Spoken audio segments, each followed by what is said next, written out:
Hi, two Behringer mics, and today we're just going to compare the two of them and how they sound.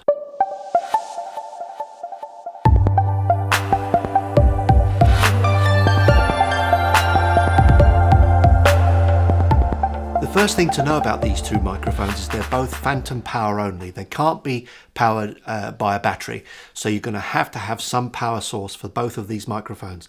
This is the C2, this is the B5, and as you can see, there's a slight difference in size between the two of them, and the other difference is, of course, you can't change the head on the C2, but you can change the head to an omnidirectional head on the B5. So this is slightly larger, slightly quieter than the C2, slightly smaller. I prefer the B5, but we're going to compare them and see how they sound. Okay, so let's get down to it. This is the B5 from the front with a cardioid head. The B5 from the front with a cardioid head, from the front, from the side, from the rear, back to the side, and now we're back to the front again. B5 with a cardioid head. This is the sound of the C2, and with this one we can't change the capsule, so this is the sound of the C2 from the front with a cardioid head. This is the C2 from the side, this C2 from the rear, back to the side and back to the front again. So this is the sound of a C2.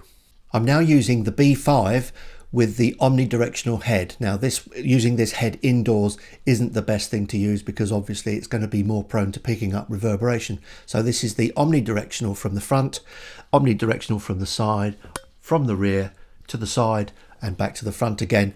This is the B5 with the omnidirectional capsule. This is the B5 omnidirectional capsule, but this time I've got the high pass filter switched in, so there's a little bit less bass content there and hopefully picking up slightly less of the reverberation because a lot of it will be in the bass area. So this is the sound of the microphone using the omnidirectional with a high pass filter. Now I'm going to try a little bit of an experiment here where I'm just going to leave the volumes as they are on three microphones, the B5, the C2 and my Sennheiser mic up on the boom stand. So we're going to compare noise floors. So this is the sound of the Sennheiser noise floor now.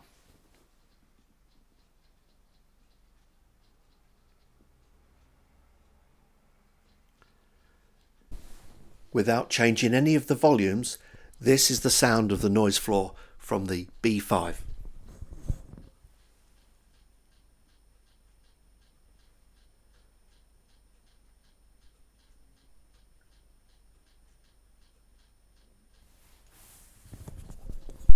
Again, without changing the volume at all, this is the sound of the noise floor from the C2. I'm going to put it down.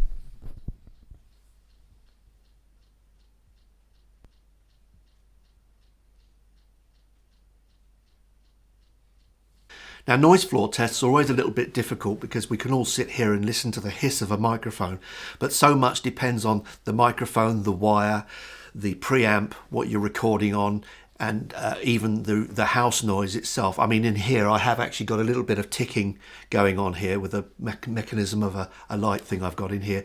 So there's all kinds of noises to take into consideration. So a noise test is always very, very difficult. It's very difficult to give an idea of what kind of noise you could expect.